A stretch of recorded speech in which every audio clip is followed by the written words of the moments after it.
Hello, welcome to my channel. Renzo here. How you doing?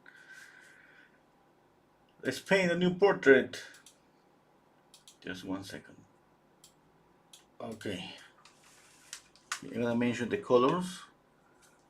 Here I have titanium white, cadmium yellow, cadmium red, permanent alizarin crimson, ultramarine blue, and ivory black.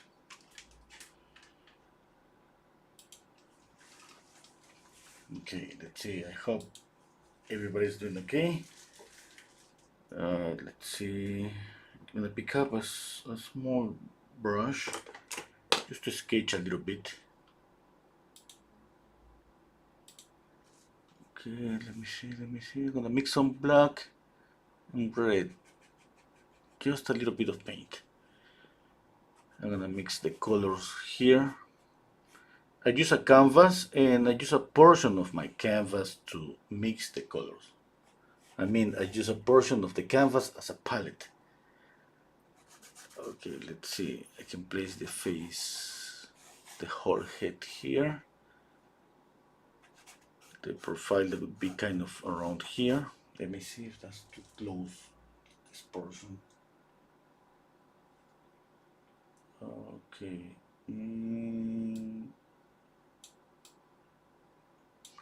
Yeah, I think that's okay. The neck, a little bit of the shoulder.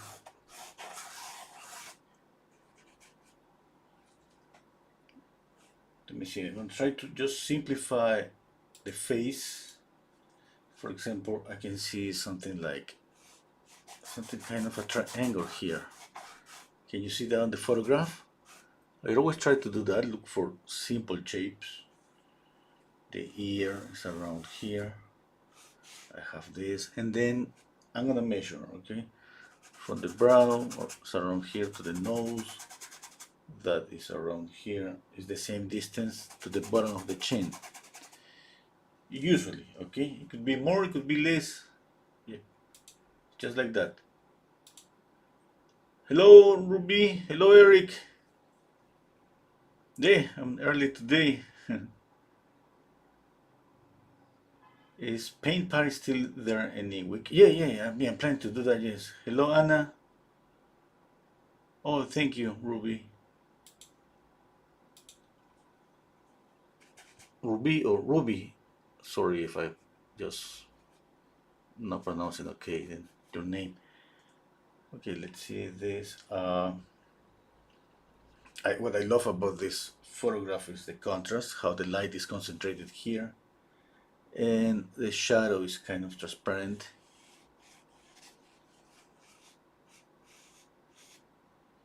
Okay, and obviously the skin color is kind of pinky, and the bluish on the background creates a perfect contrast. And maybe I'm gonna exaggerate that a little bit in the blue. Like for example here in this portion here, maybe I'm gonna add more light. I don't know. I gotta just see. I'm just thinking out loud about the things that I'm gonna do. Yeah, for example, maybe another thing that sometimes I do usually is add more, a little bit of yellow to the lights here, just to make the lights glow a little bit. But I can see that the highlight here are cool. You know, I don't see any yellow in the photograph. Now that's a thing that I just think that maybe it's gonna work on my painting. You know that I love to copy the photograph, but at the same time I love to make some changes with the intention, obviously, of making my painting a little bit better. Not better than the photograph, better alone. At the end, remember that. Uh, but I try to copy as much as possible the photograph, but I love to change little things, especially about color. But let's see if I can do that. I'm gonna paint the background first. Okay, hello Ming. Oh, any book suggestions? I basically use freehand or grid method. Ruby is telling me, is asking me that. Yeah, the book that I always recommend, and I think is the simple one, and it's pretty good, is the Andrew Loomis, how to draw the head and hands. I think is you can find it. Anyone can find the book. Just at the PDF, and I mean I have seen that book everywhere. Kind of is free now, like you find it just in PDF. Obviously, that book is for more is for illustrators, but works pretty good. Okay, for everybody.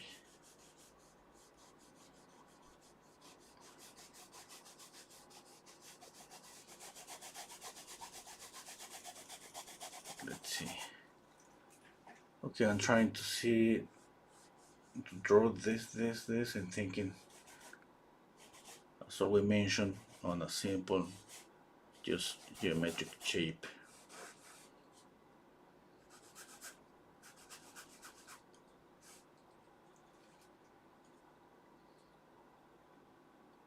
Let's see, some kind of triangle here.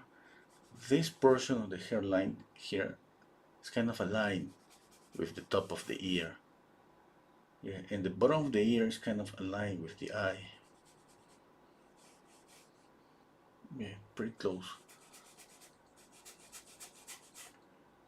Okay, I see this triangle here, and just right here next to this triangle is the ear.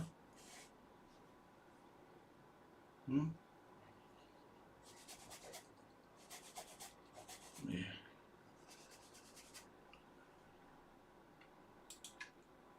Hmm. Hello, Melanie.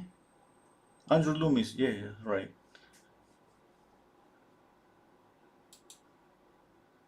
You're gonna see that's pretty simple, but it's pretty good. I mean, it's pretty good too. It's not about that book. It's not about. It's not for copying. It's more for try to understand the head, the face, and draw a face by memory, which is pretty good. In this way we complement. The draw. We draw what we see. We draw what we know, and that was happened when we start to draw by memory. It's a combination. When we have that combination, I think it's pretty good. I mean, that's what I've been trying to do all the time. Drawing by memory and at the same time copying. I gotta say, for example, when I was a student of the School of Art, it was more about copying than drawing by memory. It's always about like developing a strong observation. It's just staring at things, the models, or still life, or anything for hours while you paint. Because usually I used to paint like 5 hours daily as a student, and we usually have a model there for those 5 hours. Every hour, 45 minutes, and then 15 minutes for the models to take a rest. Uh, and that was we used to have a model for 2 weeks. That's a lot of hours. If you put all the hours together, that would be like 4 hours per day, 40 hours for a painting.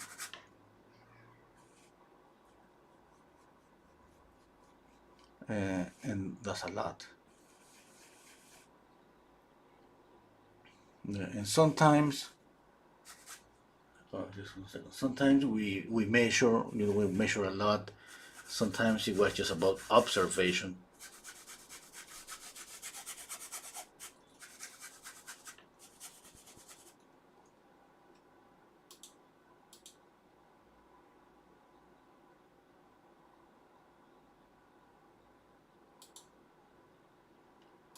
Okay, let me see.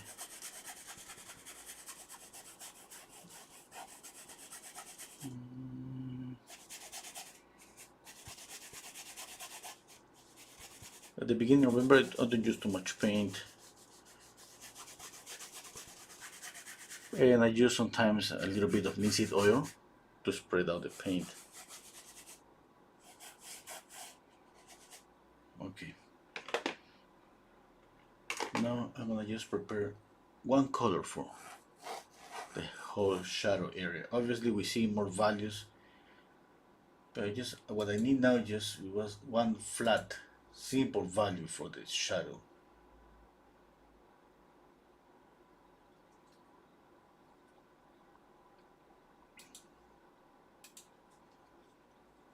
Okay, let's see. I want to mix a little bit of orange, and I want to knock down this orange with white and blue.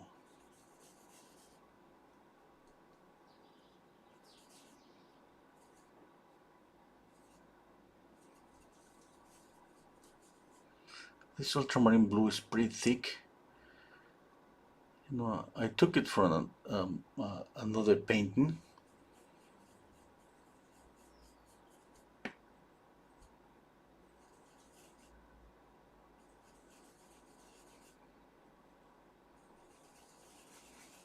I think this is good.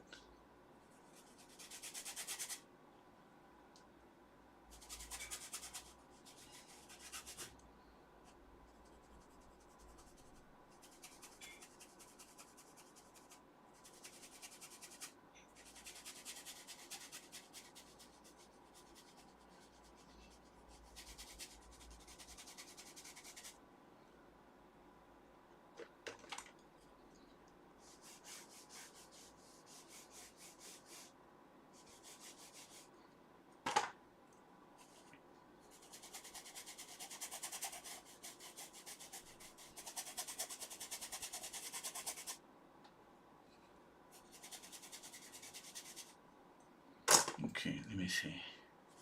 I gotta move this up, up, up, up, up, up. Yes, there, I think.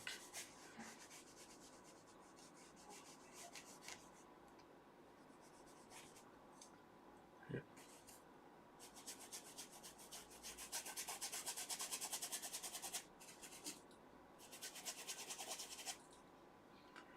Okay, I have the shadow here.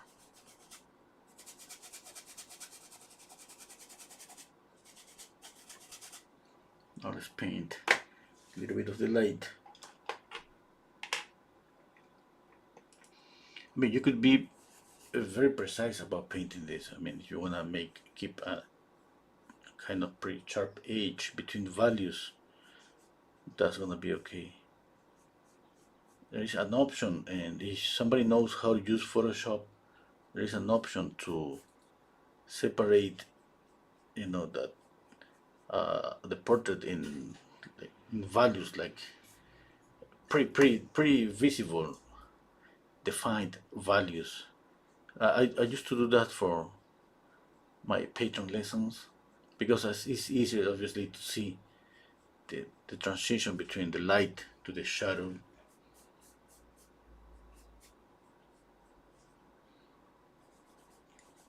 Yeah, but at the same time, I gotta say that we can work with at the beginning with 4 or 5 values or even more, or just with a couple of values.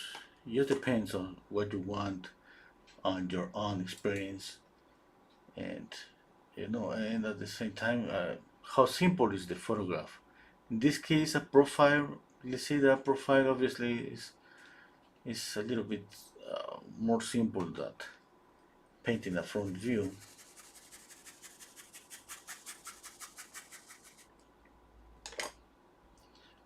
Hello, Javier.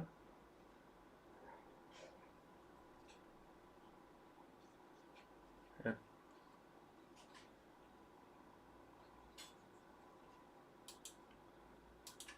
okay, let's see. Now, about the light, what I see here on the light, basically what I see is a cool light. Okay, that means that basically it's a mixture between the skin color and let's say the skyline. The skyline is a light blue, a light blue light. It's pretty weak. Yeah, imagine something like this. We have here the skin color. Let's say this is the skin color.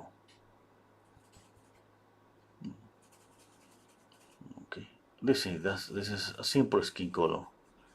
And if you have this light blue from the sky, from a window or something like that, hitting on the face, you know, on the skin color, that's gonna be like mixing these two colors. And what's gonna happen? You end up knocking down more the skin color. Okay. The result could be something closer to this. Now imagine that you have the sunlight. Sunlight is pretty yellowish. Imagine that this color hits the skin color. You mix it. What you have? It's pretty different. You see, it's pretty different. That would be something like this. That would be like when there is the sun is just getting, you know, into the scene from any window and hitting directly the face. That's different. This is the color that kind of I see on the photograph, but at the same time I'm free to change it. That I'm free to change temperature. I'm free to change light. That means that I can change it to a warm light instead of a cool light. It's up to anyone just to make any change. Now, obviously, we can start just copying the photograph, and at some point, just starting to change that. Make the color warmer and warmer little by little. Okay, about what I like, I love warmer lights. But it doesn't mean that I'm gonna change every photograph that I see. I'm gonna change the light of every photograph that I see, but just what I love. That doesn't mean like that's gonna paint. I'm gonna paint the same every time. Okay, let's see. Let's say something closer to the light on the photograph and the shadow, but closer. Okay, it's not perfect. It was just this is just my first layer, and you can see that the color of the shadow is obviously it's not that saturated and it's darker. Now that I have this, I could change this and make it darker and knock down the saturation. Okay, that would be one option. The other option that would be just keep it like that. If you like what you have on your canvas, you can keep it at the end. Who's gonna tell you not to have a more colorful portrait if you want to? Yeah?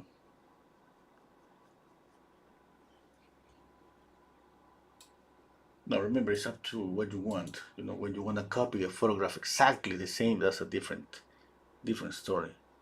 In that case, you can use more tools like a color checker. I don't know, pre-mix the colors and try just to. When I have done that, which is a longer process, I remember what I did is just add put some plastic, transparent plastic on top of the photograph, mixing the color and add a brush stroke and see if the color is okay. But when we paint Alla Prima, we don't have too much time. We gotta go a little bit faster.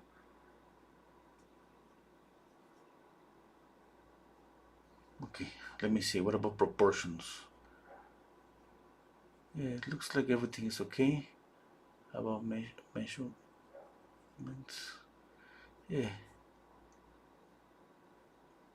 everything looks okay. I add a little bit of more blue and white, and that's gonna be the light on the hair. I just want to make some strokes here to see if the color is okay. I'm gonna paint the hair later. Okay. Yeah, I think that's pretty good. Okay. Let me see. I'm stepping back, and I think this space is too big. I need to reduce that. And that's gonna be with the hair here. Okay. Let's see the color of the background. let's see if I can exaggerate that color right now.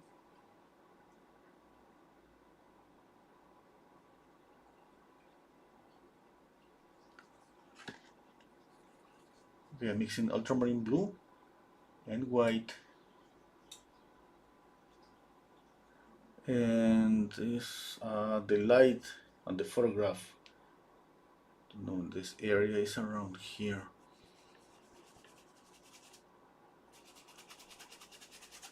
Okay, let's add more paint. Let's see. Okay, I know that this color is obviously different than the color on the photograph. To get that color, I need to add a little bit of yellow, maybe a little bit of black, to knocking down this blue. Okay, and that's gonna be closer to the color I have here on the photograph. Okay, but I don't, uh, I don't know if I'm gonna go with just mixing that color or maybe create some intensity here. Okay, I love this, but maybe it's too bright. Okay, let's see. Can you see that this color is closer to the photograph? Okay, what if I use a different blue? For example, I could use a cobalt blue or cerulean blue. Wait, I have a cobalt blue here. I'm gonna add a little bit.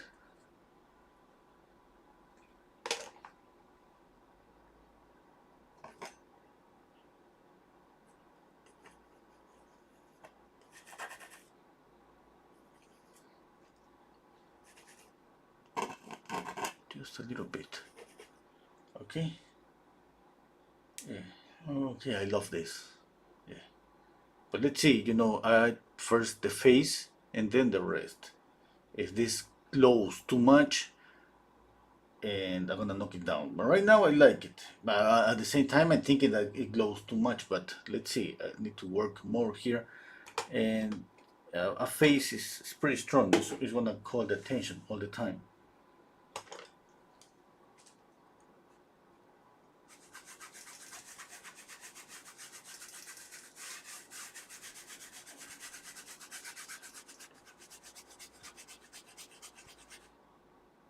I'm adding just pure black, a little bit of cobalt blue and yellow.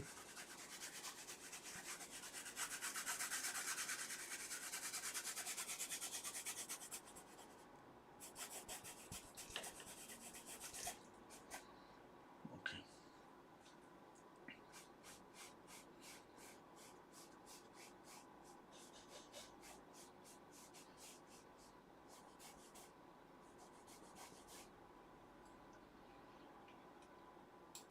Let's see.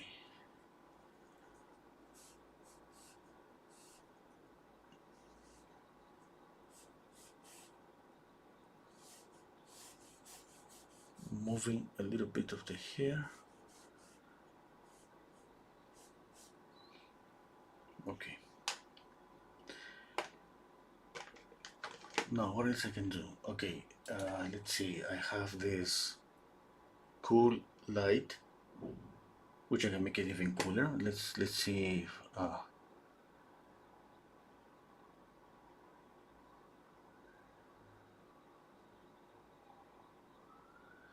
little bit of blue. Okay. What if I add a little bit of orange here? More intensity. A warmer color here. No, it's just like playing a game, you know. If I don't like this, I'm gonna clean everything and just try to get closer to the photograph. But having some fun. That's my way of having some fun while I paint.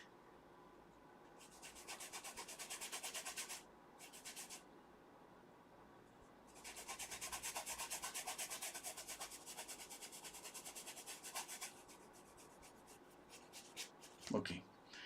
Then, basically, I'm creating more contrast here with this blue and adding this warmer shadow here in this area. Okay, what I want is kind of go with this warmer and with a subtle gradation to this, let's say, cooler shadow, and then I go again with this cool light. Yeah. Okay. Okay. Let's see if I make this shadow a little bit, violish. I don't know if that word exists. I know, like purplish, violish, something like that.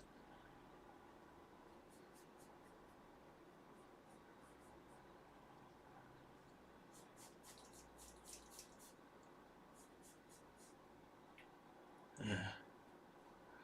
You know what? I don't like it. I wanna put it back just to more orangey.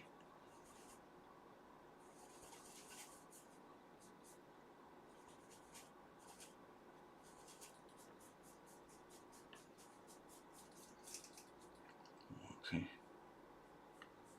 Red on the ear. That definitely we need to exaggerate always the ear. It's gonna make the ear look transparent. Okay, let's paint some details on the face. Hello, Michael. Hello, John. Hello, Landon. Uh, okay.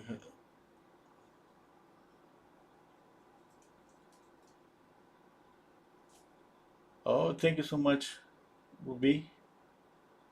Yeah. Ruby is saying here is writing about the critiques that I have on my Patreon account every Friday. Okay, I'm gonna draw a little bit of details. I'm gonna pick up a tiny brush and let's paint some details.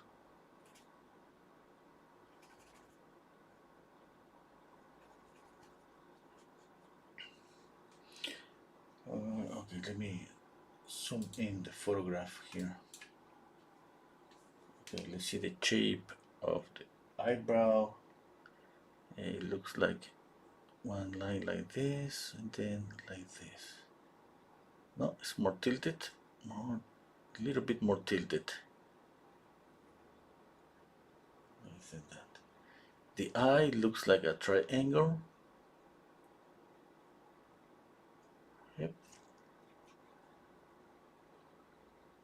Okay, I can see pretty clearly an spherical shape here. And obviously is that's because the eye is a ball. It's like that. And the eye socket is here, the ball is inside the eye socket. I can see that clearly because of the upper and lower eyelid.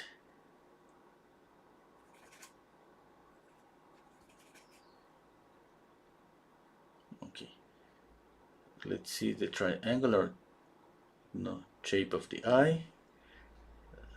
I gotta see how close is to the edge of the face.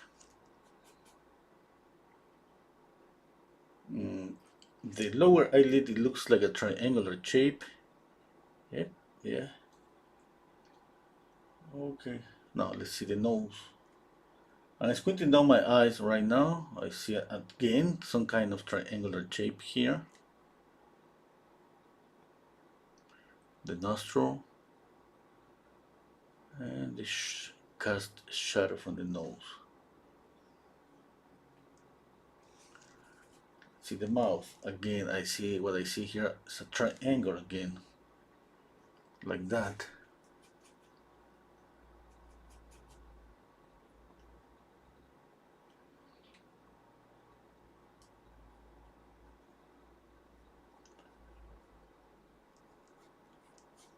Okay.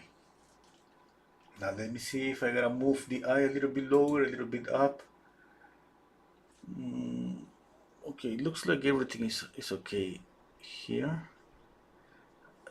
Just something that's not okay here, especially in this area. Okay.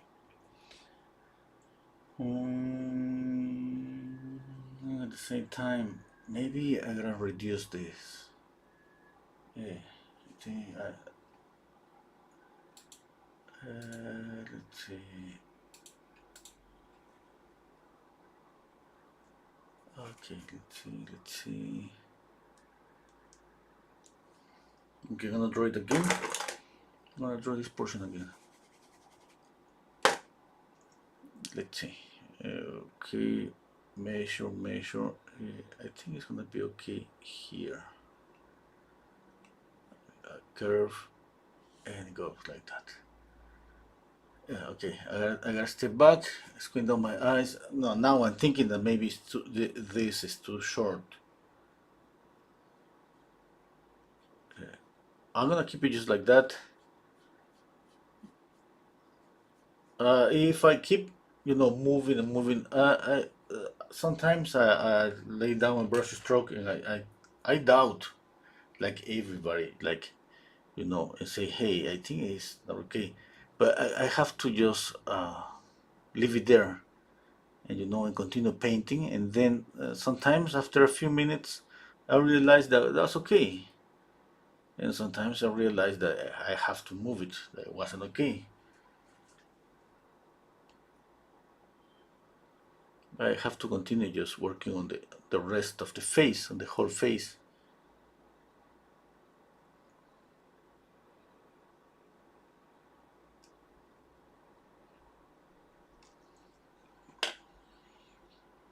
Okay. Let's see.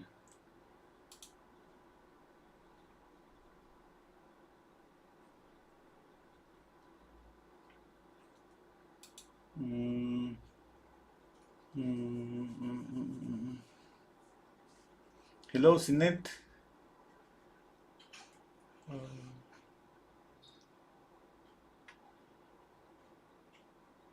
Hello, Swapnil. Okay. Let's continue drawing some details on the face. I'm gonna just blend a little bit.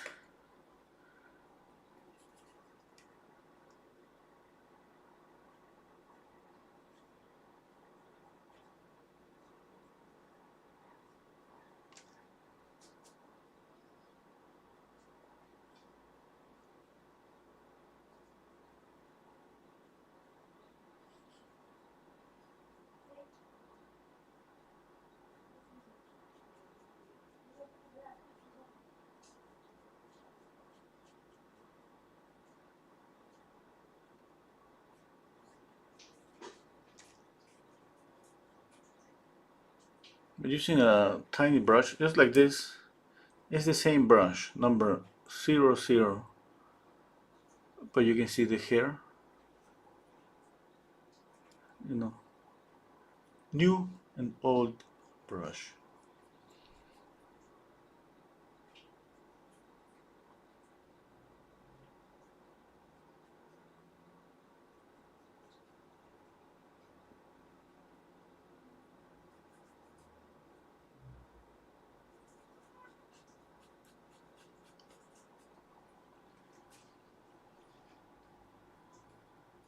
Okay, I need paper towel to clean my brush.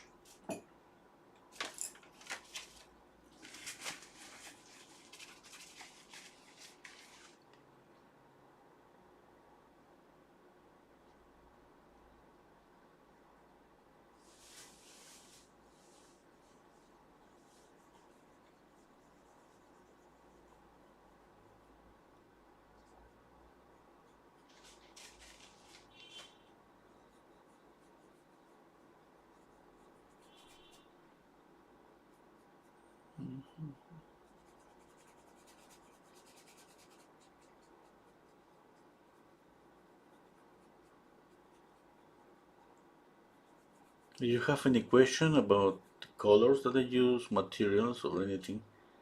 Just let me know. Okay.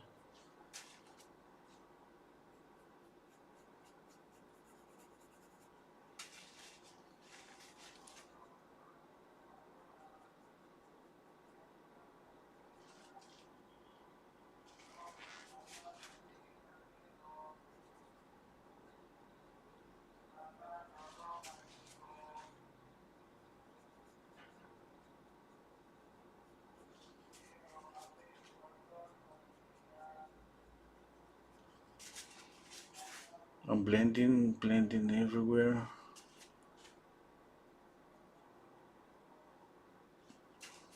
Softening the brush strokes, softening some edges.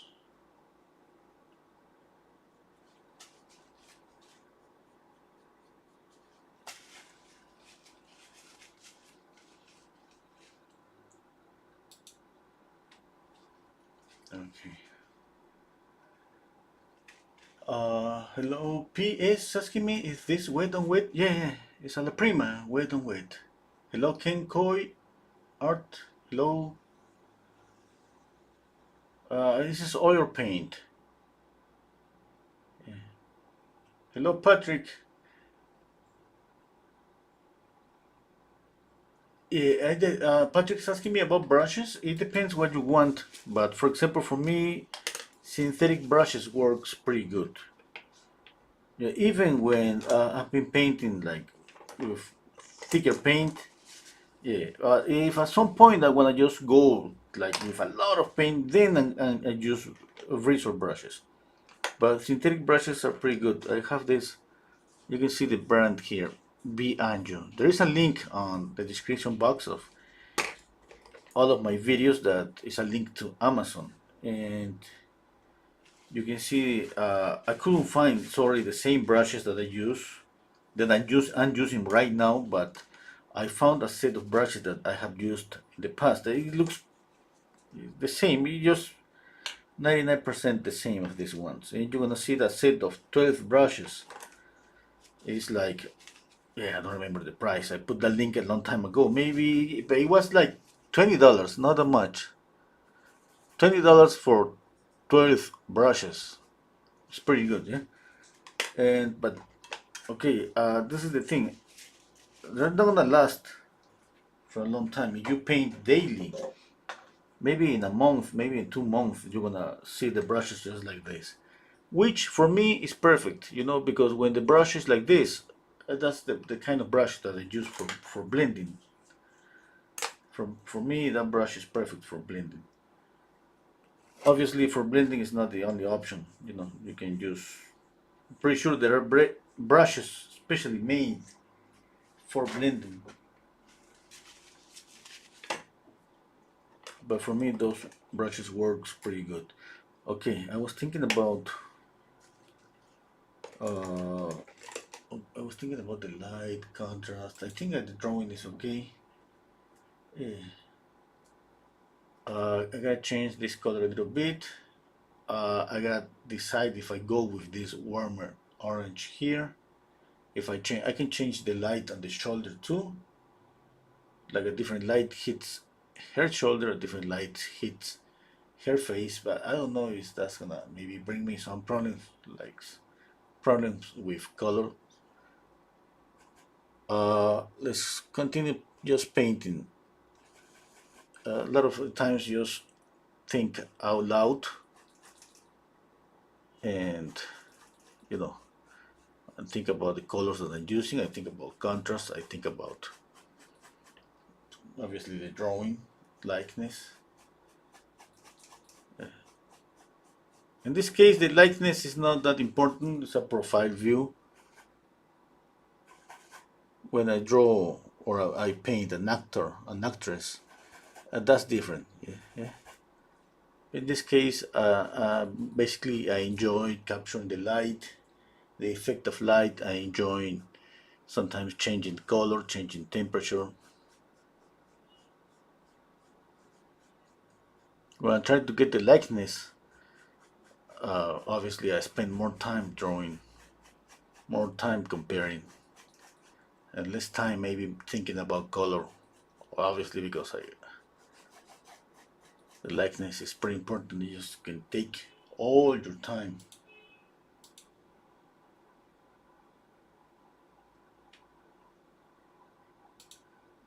Okay. Let's see.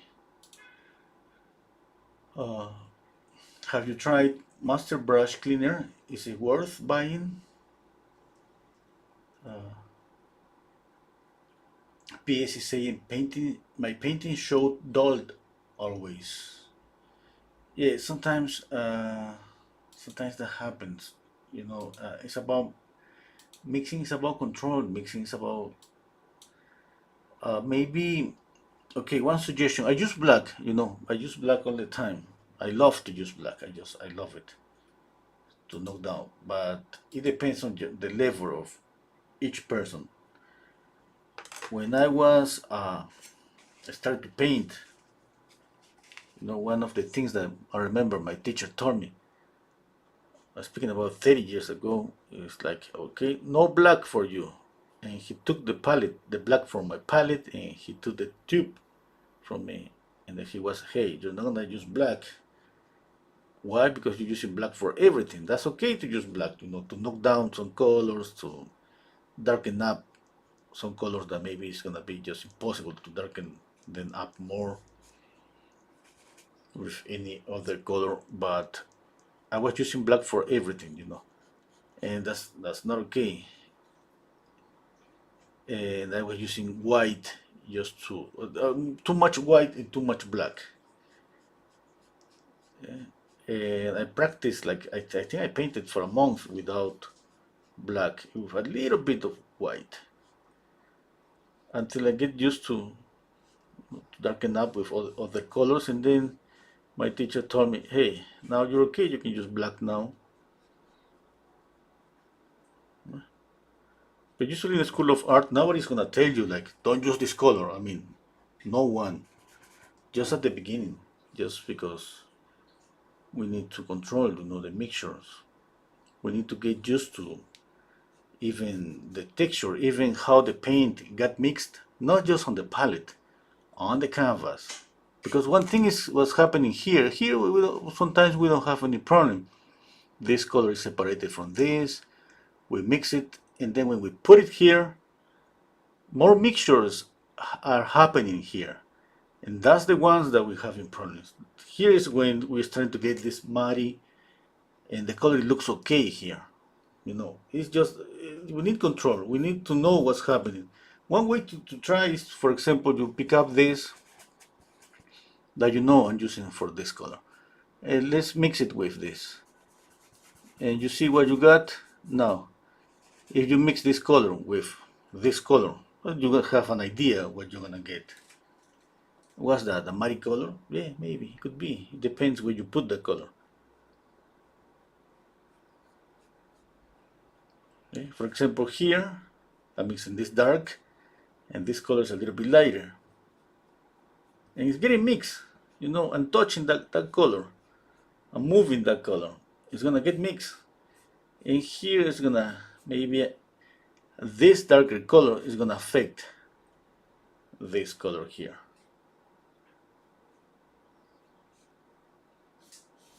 We just, and those things are, there's no way to tell you, hey, this is happening, and that, and you say, hey, that was the problem, it was the problem, it wasn't on my palette, it was that when everything is wet on the canvas, it's not enough to know that. You need experience. You need experience. That means that you need to repeat that the same again and again, again and again, in order to get used to what happened to. And it's not like I say, it's not. I mean, for me, it's not about mixing, like learning to mix the colors here. Remember, it's not like, hey, I'm pretty good mixing here. I can match any color. Yeah? And the problem is what happens here. Okay. And even for some painters, it's not important. I was listening David Lafer, which is an amazing, portrait painter, and he said something like, "Hey, painting is never about matching colors." And for me, it was wow. And he explained all of that. You gotta look for explanation. I'm not gonna spoil anything.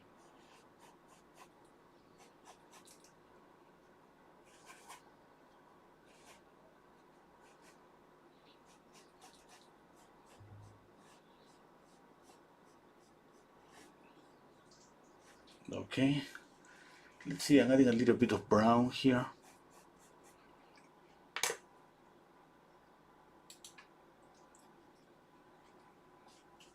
Oh, somebody asked me, Ken Koi Art asked me about Master's brush cleaner. No, I haven't used it. I just use soap and water. And I clean the brushes first with turpenoid, the one that you bought in the hardware store. Landon Rasmussen is saying, I've learned to never to throw away old brushes. Yeah, that's really good. Never throw away anything, unless it doesn't have any hair. Michael, did you get the image from Pinterest? Yeah, I got it, but I was looking again for the image because I got it like a couple of days ago and I couldn't find it. I promise I'm gonna try to find it again. I don't know what happened. It was there and now I don't see it. I was trying to look for Google Images. I mean, if you capture somebody capture the screen, you can just capture this area. I mean, after capturing the whole screen, cut this area and use the image there. Make it bigger and look for more sizes on Google Images. There's an option to look for images. It's the same that when you look for phrases, words. Hello, Case Wilstorp. More questions, please. More questions.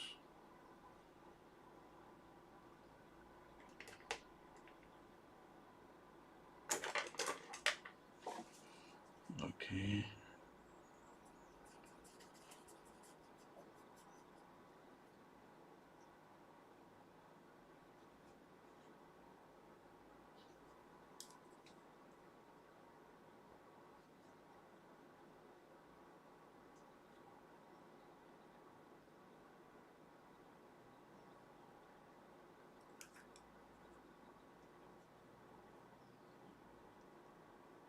But I kind of know why I'm not able to find the image again.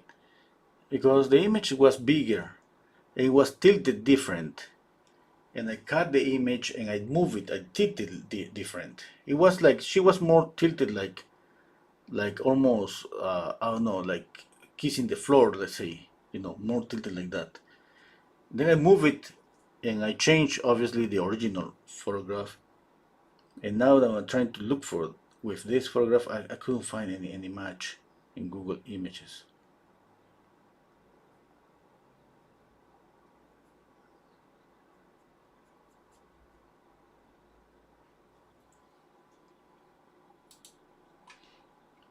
Uh, Melanie, asking me, have you ever used alkyd paint? My painting are taking a long time to dry and don't like using liquid.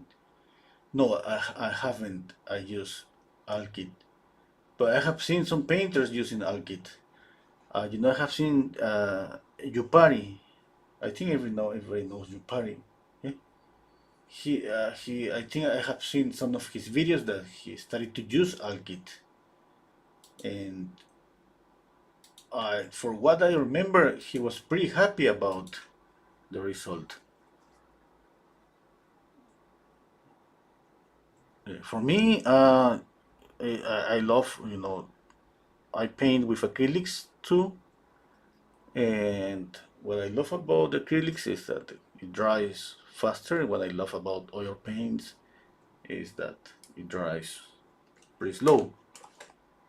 Yeah, but for example, when I was teaching like three years ago here in Peru in a place that it has high altitude in the Sierra, the oil painted the oil paint, it takes like sometimes like 5 days. It took like 5 days, 6 days to dry. That was pretty annoying. That was too much. In that case, obviously I would look for anything, because why I did use at that time, I think um, I did it for a couple of paintings that I had to finish thing up fast. I just there is some product that I don't remember the name. This is like pretty dark, pretty dark. it's just for to speed up the dry time, but really fast. Like you paint with that product, and the oil paint it dries in an hour. I mean that's too much. That's too much. But I was just kind of thinning out that secretive, that product, the medium, with a lot of tropinoid, you know, and I was able to make the oil painted dries in a couple of days.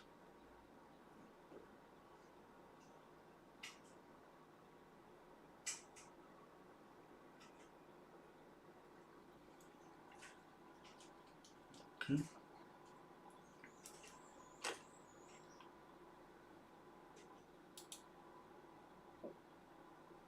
Hello, Jethro. Clean the brushes and leave them lying horizontally in oil. They will last for ages and hardly splay. Okay, that's a good option. Javier is asking me, have you painted without blending ever? Oh, yeah, yeah, yeah. I mean, not completely. But if you look on my YouTube, in my videos in the channel, you're gonna find some paintings that I have really a lot of paint. Yeah, but I smooth out some areas. You know, I love when I apply thick paint, but what I love at the same time is some kind of balance. I smooth out some areas and I keep texture in some areas. Yeah. But in those particular paintings that everybody's gonna see on my channel, it's like maybe the smooth areas are just maybe just 20%, and the rest is really thick paint.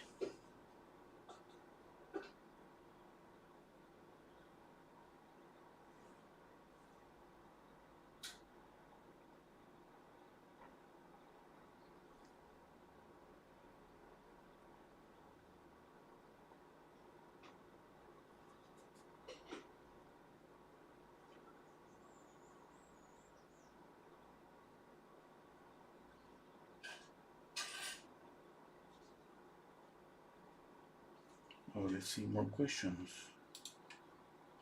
King Koi Art is saying I want that medium. I think I have a little bit here.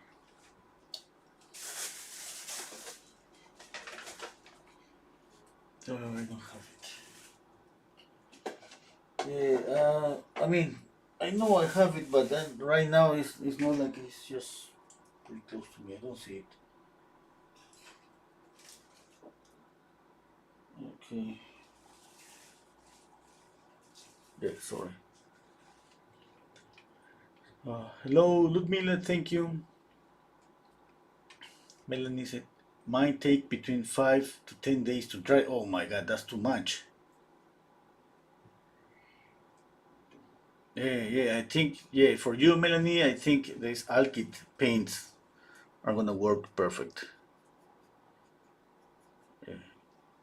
Wow, but that's a lot, 5 to 10 days to dry. Yeah. Javier, I mean, there are some paintings that never want to blend. Yeah, that happens. Hello, Janos.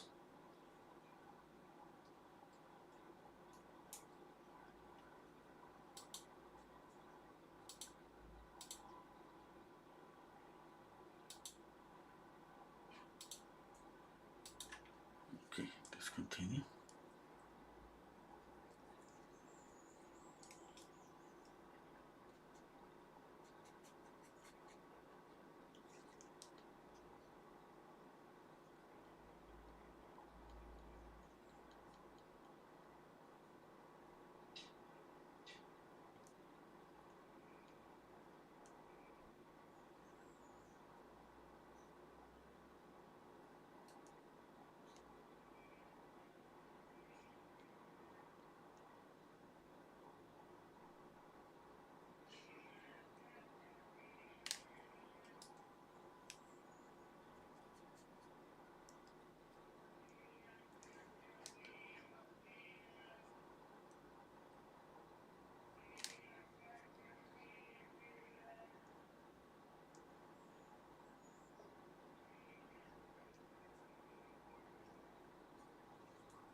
Mm, more questions? Somebody has more questions?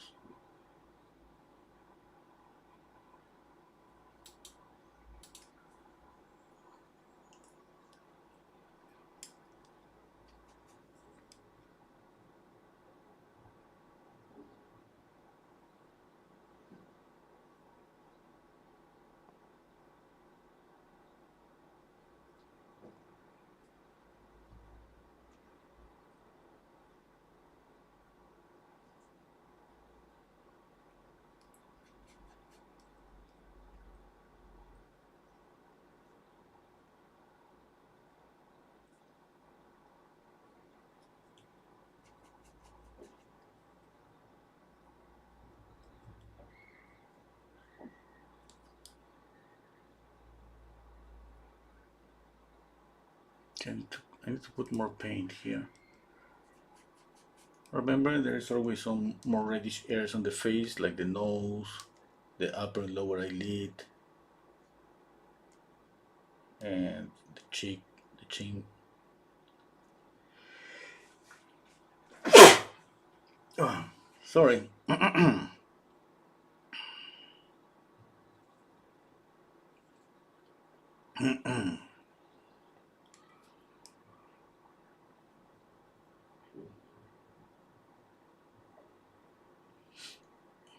I don't know what happened. No more ice cream for me. No, I gotta go to pick up my son from the school, and for the last days we've been eating ice cream because there is a mall that's pretty close to my son's school.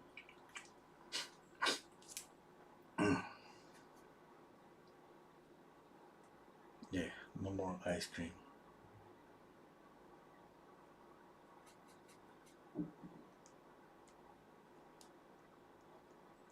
Making this more reddish. You see, this is camion red, and I'm mixing with permanent alizarin crimson.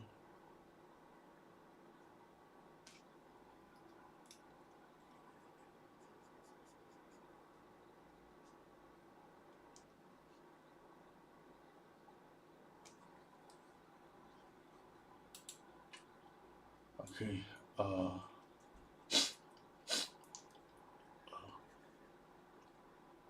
Gracias, Landon. Do you remember your first painting portrait? Wow. Uh, okay.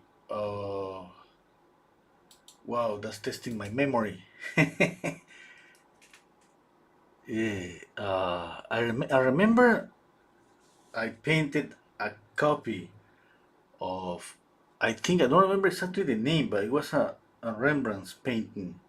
I think the name was Dana, something like that. That was a woman's name, Dana. There's a woman that is resting and kind of with one arm up, kind of pointing something. And I remember I painted just pretty small, and I remember that was pretty yellowish that painting, and I was just working on the face a lot because the face it was kind of tiny, like this, just this size. I think that was my first kind of painting portrait, like what I wanted to do. Because remember, I mean, I've been telling this. My mom, she's a painter. I mean, she doesn't paint like for years now.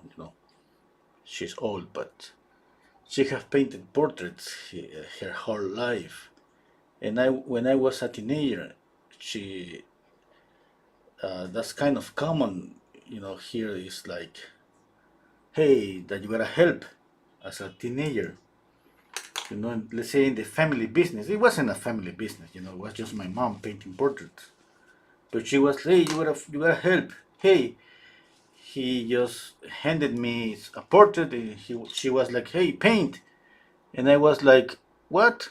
I mean, just like that. And I remember at that time I was just painting with watercolors. drawing a lot because drawing is pretty easy, pretty simple. It's not simple. I mean, the act of drawing. No, I mean pretty simple. I mean, so easy to find a piece of paper and some just pencils. And my mom, she was no, just do it. And she didn't tell me how to do it. Just she was like, hey, you saw me, just you watch me painting daily, and I did it. It was pretty awful but at the end, she ended up, fixing the paintings, and she was like, "Hey, that's good. Yeah, now this one." But at that time, for me, it was just like homework. I wanted to finish those paintings. It was just maybe one or two paintings per week. I just wanted to finish them up and go play soccer with my friends. I didn't care about painting. I was 14, maybe 15. But in my 16, I remember then I got curious about this, copying this Rembrandt's painting. And, I remember perfectly, not pretty clear, but I remember painting the face, painting, but I don't remember painting the portraits that my mom told me to paint because I didn't want it to paint them.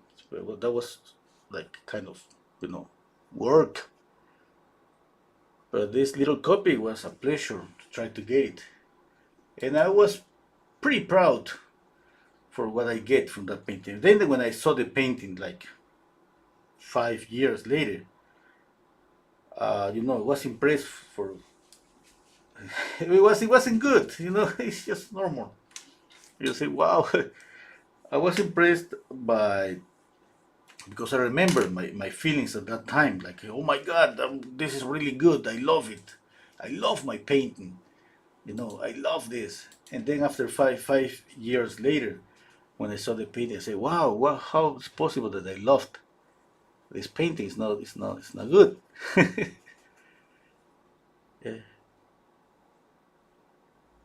yeah, but that happens to everybody when we go back and we see other paintings and we realize that we have improved.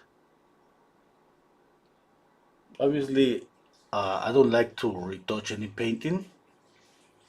Uh, I don't know what happened with that painting. I have it over in some place, but I didn't touch it. I just loved. I love it to see the painting just the way with those mistakes and all of that. I love the paint. I love that period, that time in my life.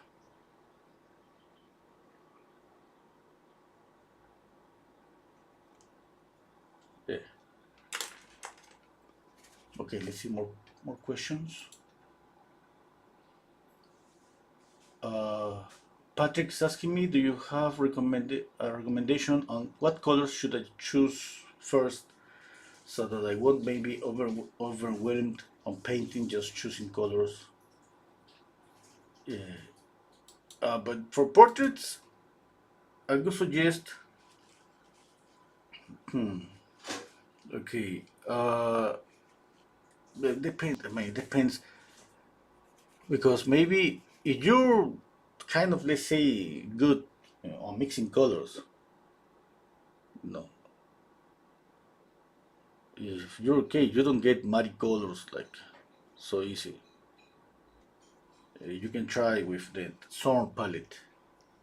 Just white, yellow ochre, red, and black. That would be pretty good. That's a pretty nice palette for portraits. Okay, for portraits. If you wanna paint a landscape or anything more, I mean, obviously that palette is not gonna work. Yeah. And a limited palette is pretty good, for portraits. Let's say that obviously you see, I mean, everybody see here that I have primary colors basically. Yeah, but with these primary colors, you can get a lot of colors, a lot of colors, a lot. Yeah, we call this a limited palette because I just have one yellow but I can get a lot of color with this.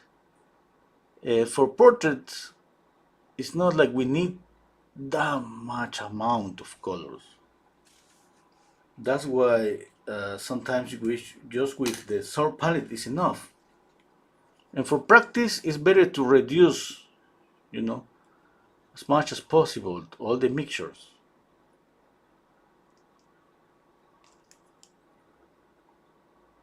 Hmm. That would be my recommendation.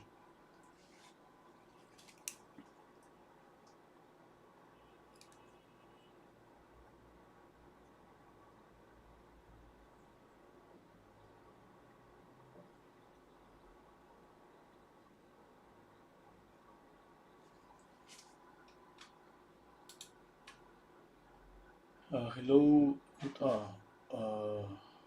No. Melanie is asking me who are your favorite painters. I think I have a lot, a lot, a lot. I was just, I don't even remember at once all of them at once, but I was just thinking about one a few days ago. This guy, I don't know how is I'm gonna pronounce the name. Okay, in English is Fortuny, Fortuny.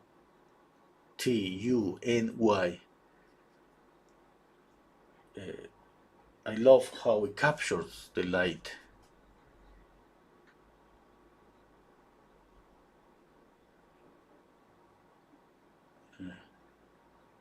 It's pretty nice. And there is a Peruvian painter here. The name again. I mean the name is. I'm gonna just Teofilo,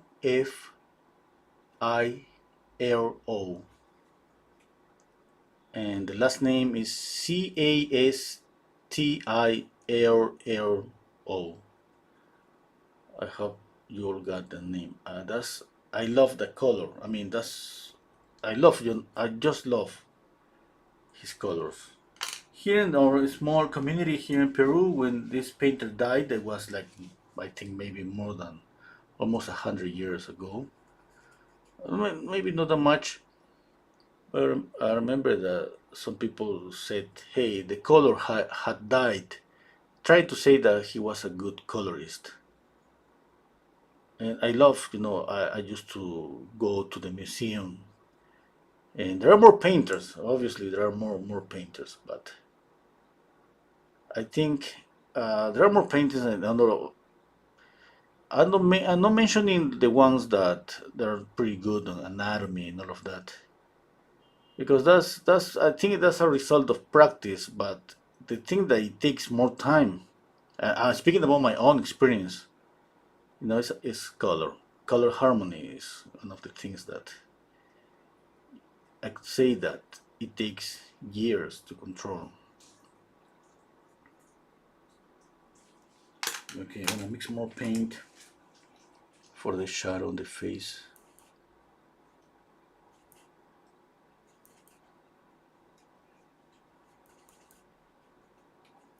Okay, another one that I admire obviously is this painter. Again, what's the name? Sorolla. I don't know if I'm saying that right. Sorolla from Spain. Hmm. Michael is asking me. Sorolla is the same. The control that he has on temperature, warm and cool colors, and how he represents light. For me, when I see a painter that represents lights so vivid, that means that there is an amazing control, a balance between warm and cool colors, between light and shadows. It's all of that. It's not just one thing. It's not just light and shadows. You don't represent a vivid light or light just by using contrast between light and shadows. We gotta add the contrast between warm and cool colors, complementary colors, between saturated and desaturated colors. when I see some kind of those paintings, I know that I am in front of somebody that has full control of color harmony. And that's pretty amazing. For me, that's pretty amazing. I say, hey, wow, I want to study this. I wanna have that control. And that's what I try to do in every one of my paintings. When I try to change temperature, doing add more blue here, more orange here. It's just me trying to change color to fulfill that need that I have to control color. Obviously, it's not that much. So obviously, all the information is in the photograph. I changed a little bit, but that made me happy. Eh, And sometimes I just love to copy the photograph.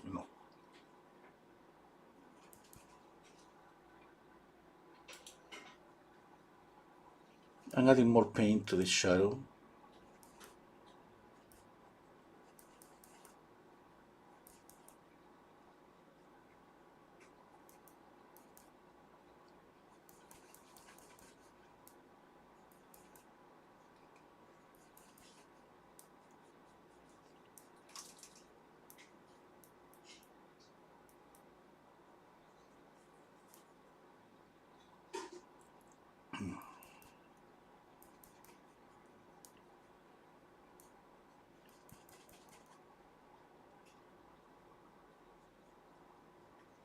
And speaking about muddy colors, for example, this color, definitely this. If you take this color and you put it anywhere else, that's gonna be a muddy color.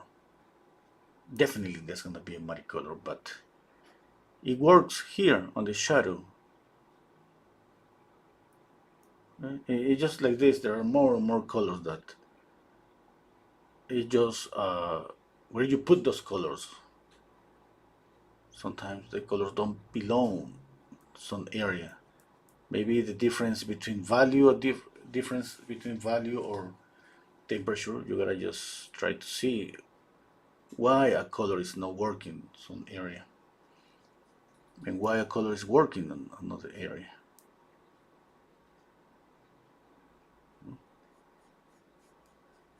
My answer to that question is temperature.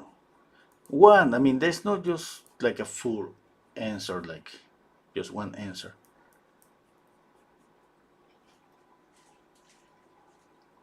Okay,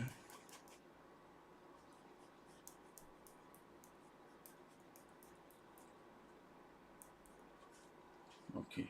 Now I'm gonna pick up a little bit of camion orange.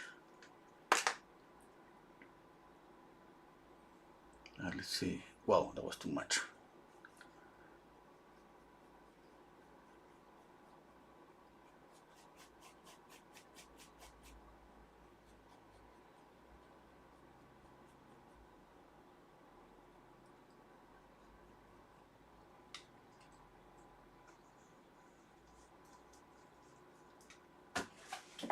I love orange.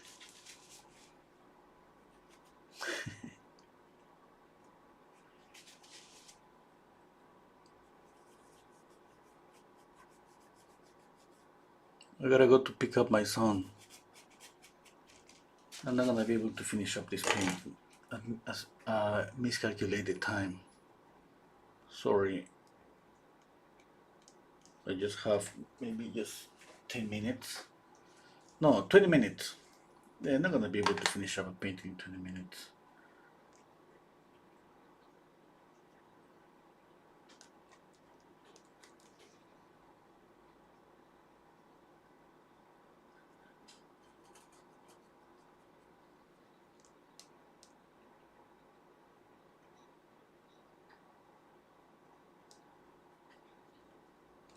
I wanna see a reflected light. And let's put a little bit of the same light on the hair here.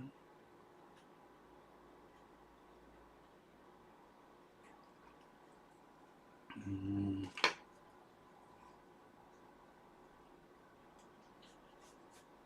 some pure black.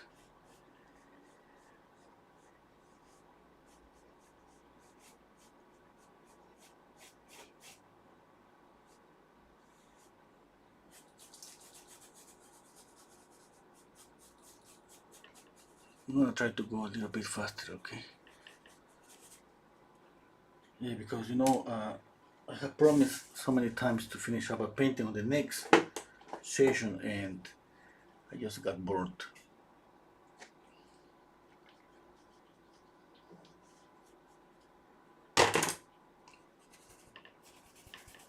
I got bored and I don't do it. I need to make it this darker.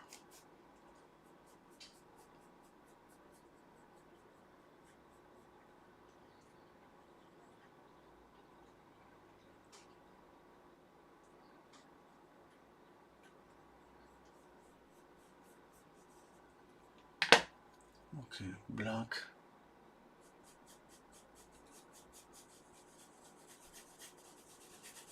Black. A little bit of light on the background. Where do you find the reference photos for your paintings? I usually look for photos on Pinterest. Hilarious System is asking me, oh, Michael is asking me, have you ever tried white charcoal on black paper? Yeah, yeah, yeah. I have tried that so many times. I practiced with that so many times. Yeah, in the School of Art, that's a must. Okay, you draw on white paper, and then you draw on black paper, and then you draw on gray paper. And on white paper, basically what you do is just copy shadows, you know. In black paper, what you do, you copy lights. Okay? And a gray paper, you work with both lights and shadows. Okay, let's see. Okay, blue. Here I'm gonna add a little bit of blue. Let's see, around here.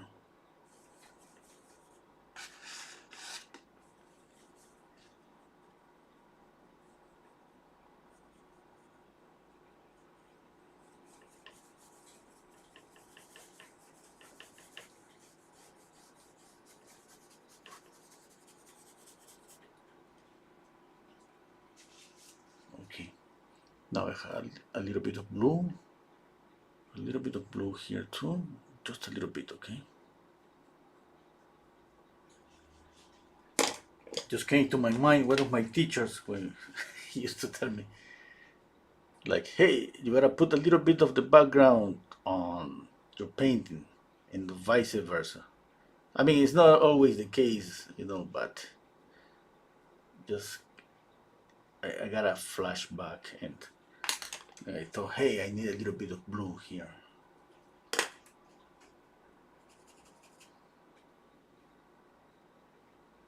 And at the same time, I need a little bit of light.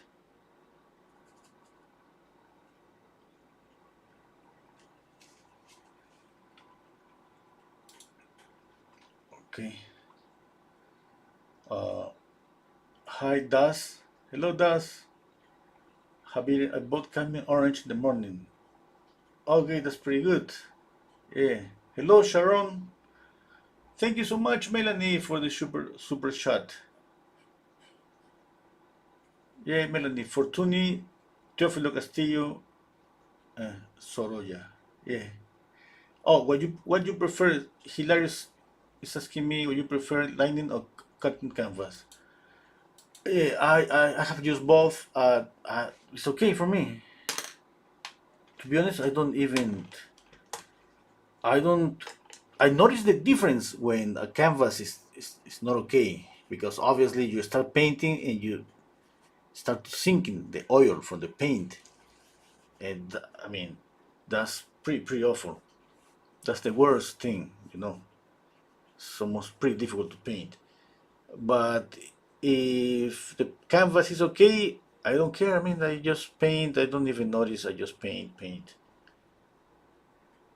Uh, Speaking about, let's say, materials or stability, linen, no, is more stable on time. I gotta investigate more about that to be more clear. But that's what I have read. It's like, for example, remember the paint. It just dries rock solid, and the canvas move, and that's when the painting cracks. Now remember the Gioconda, Mona Lisa, the Vinci's painting is painted in a piece of wood, okay? And imagine if you move the painting from a dry weather to a pretty humid weather, can you imagine that wood how it's gonna just move, how it's gonna suffer? Yeah, that's gonna crack just like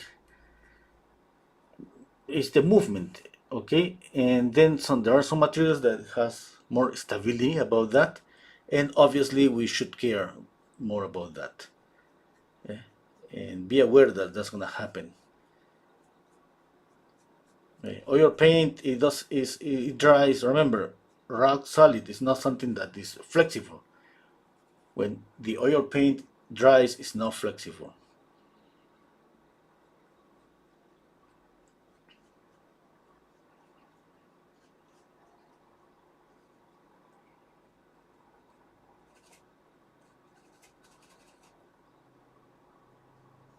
Some touches.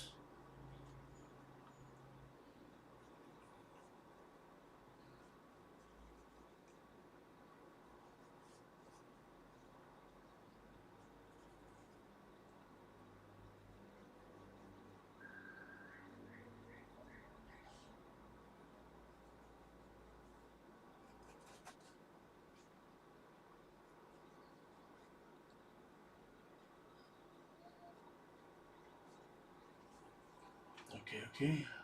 I need to step back. Let's see. Okay, that's pretty good. Hello, Fruit Bear.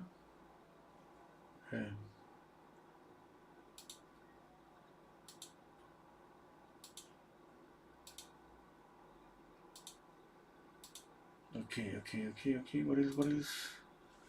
Okay, I gotta knock down this blue. It was too much. Mm,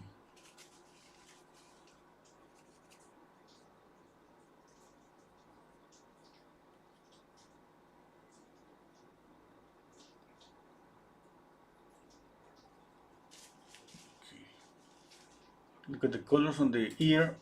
Always, you can add more and more red. That's gonna be okay. That's gonna create some transparency on the ear.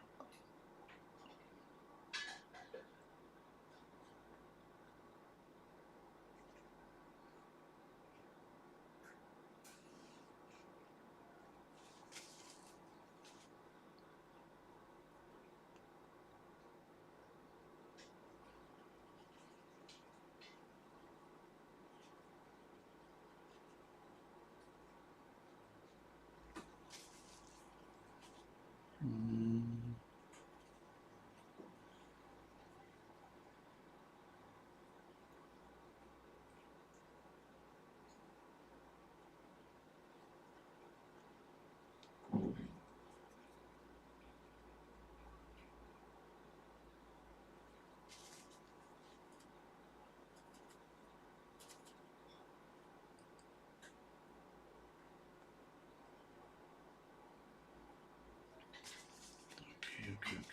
okay.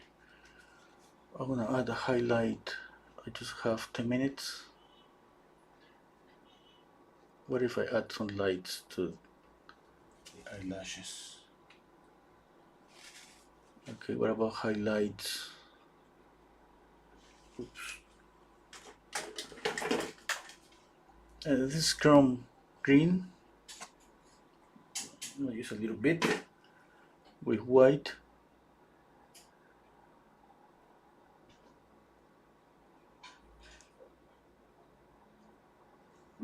Adding some highlights.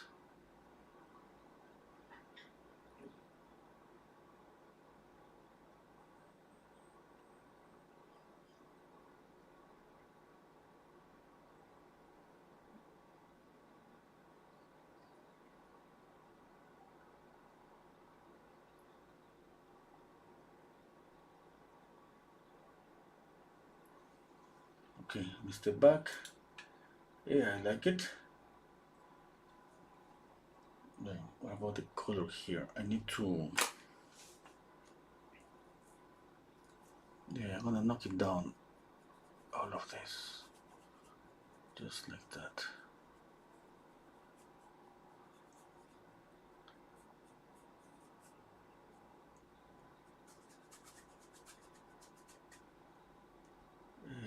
Yeah, that's gonna be pretty good, I think. I need to soften the edge here.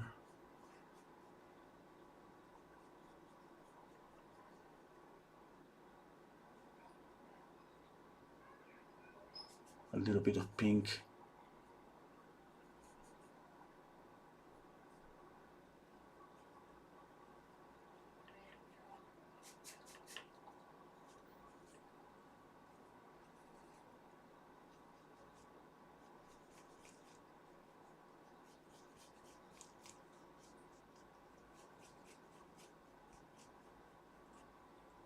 Okay. Okay, gonna continue just black, and I'm just going to kind of, make this pretty blurry.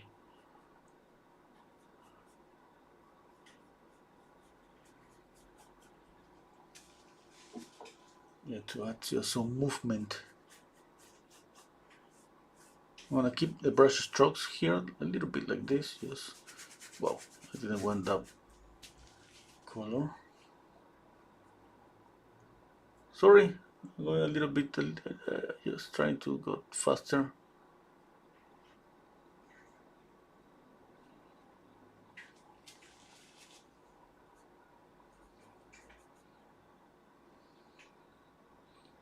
Now I added here on the light, basically gray with a little bit ultramarine blue, and in the middle a little bit of a warm color. Okay, I'm just trying to make the highlight glow a little bit, creating contrast. I got as a base a bluish color, which is cool, and I add a yellowish color, which is warm. Okay, just contrast, contrast, contrast.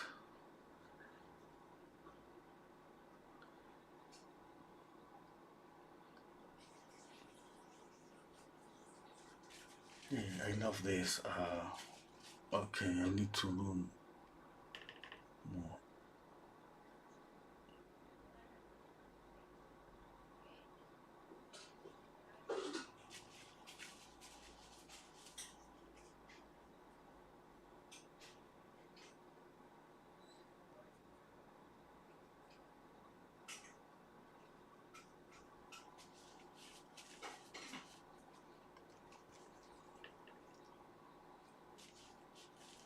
Okay, then I add some movement here with this. Maybe it's too crazy. Okay, I'm gonna knock down. Okay, I added this stroke here. Now I'm gonna make this kind of flat, this area. Yeah, because if I got all around, the strokes all around, that's gonna be too crazy. Obviously, if I got this movement here, they're gonna contrast with this kind of, how do you say, quiet face. A little bit of red with white.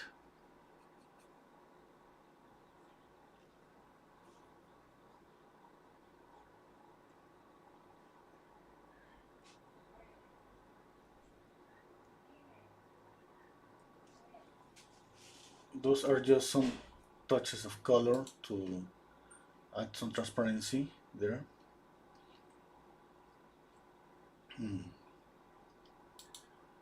Okay. Yeah.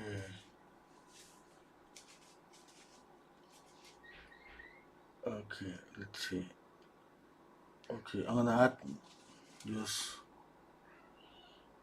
more highlights. I'm gonna add this. I'm gonna use this green. Chrome green is pretty intense.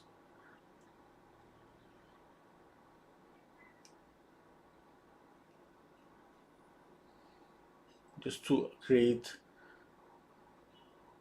a light there, a highlight on the hair. Okay, let me see, that was too much.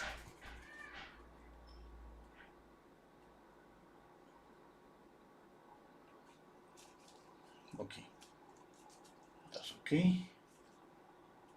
Yeah. What else? A little bit of blue, this blue here.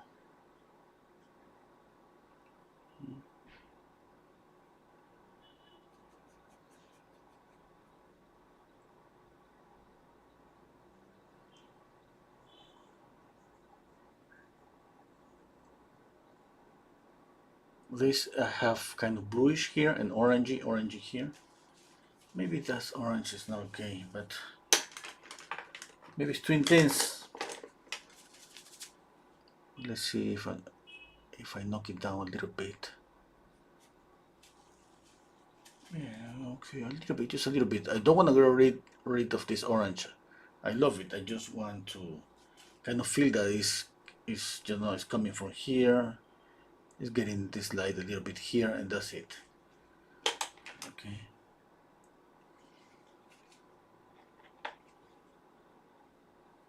Maybe a little bit of orange here on the nose, like a reflected, light in the mouth. I do not. Okay, you're not gonna be able to see this touch of orange, but I love it. Yeah. And I'm gonna just maybe add a little bit more. That's the problem, that when we like something, we tend to, it's like, hey, I cannot more, and then it's not okay. Yeah, just there, a little bit of this blue.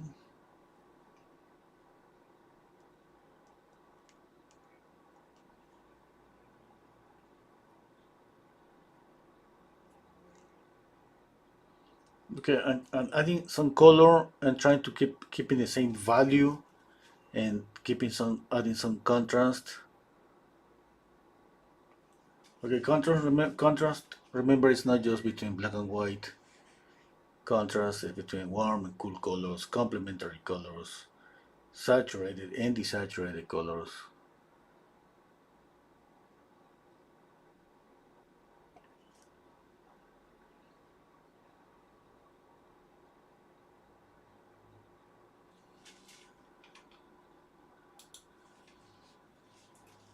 Okay. Hello, Lisa. Very.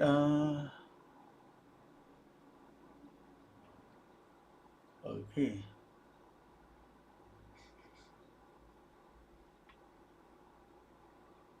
Okay.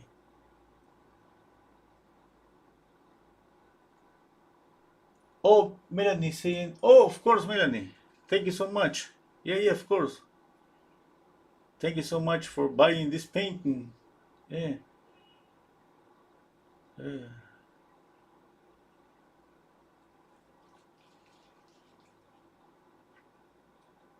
Oh, you used to sing, Melanie? Oh, okay. Now I got it. Yeah, because you have a nice voice. Okay. Wow. Mm.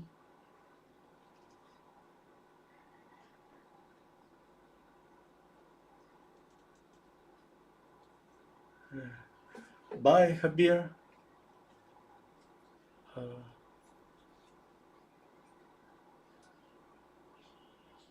Lisa Avery.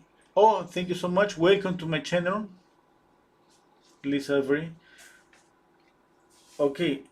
Thank you, Ruby. Thank you, Sharon. I'm gonna explain a little bit. Okay, when I do this kind of orange and blue, I'm looking for contrast. When I add a bluish light and then I add a yellowish light on top, I'm trying to get a light and making the highlight glow a little bit.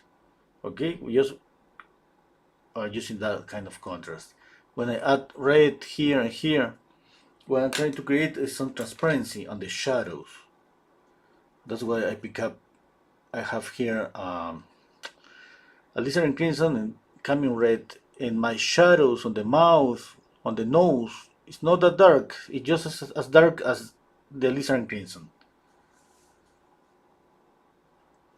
No, no, no, no, no darker than that. And even sometimes it's even lighter. It depends, you know. It depends on the photograph. It depends on the contrast. All of those things.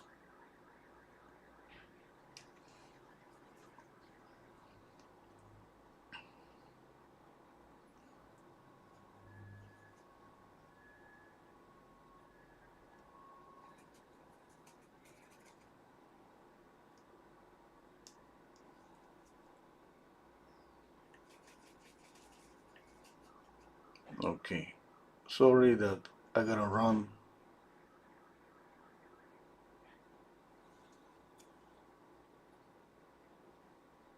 Thank you so much, Melanie. Okay, thank you so much, everybody, for being here.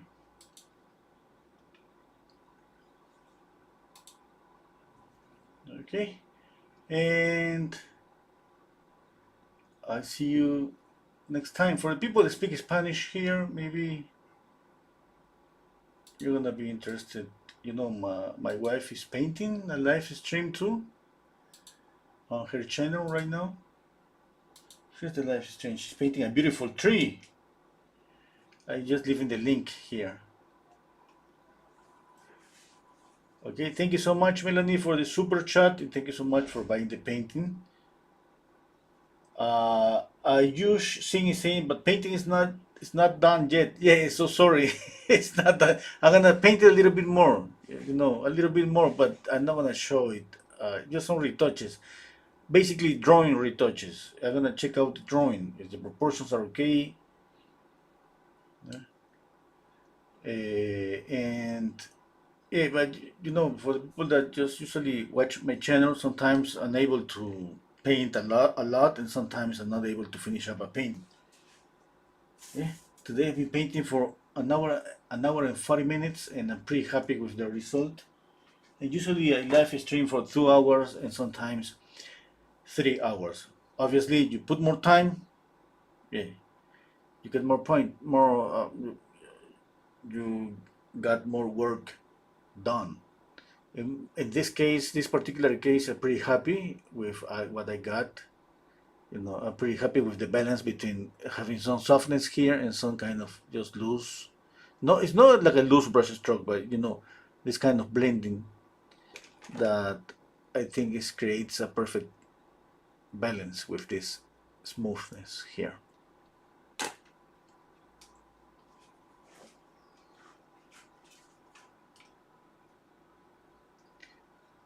Okay, thank you so much. I just no, you know, I'm keeping watching the paint. if I if I see something on the last minute that I could fix it.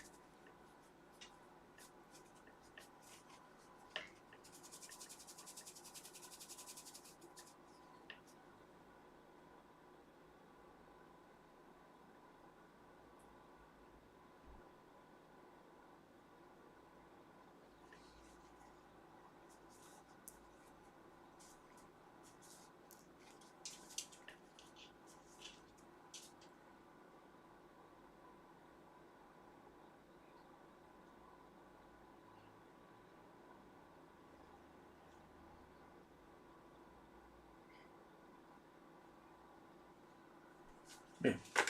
Just that. Thank you so much, everybody. Take care, you all. Bye.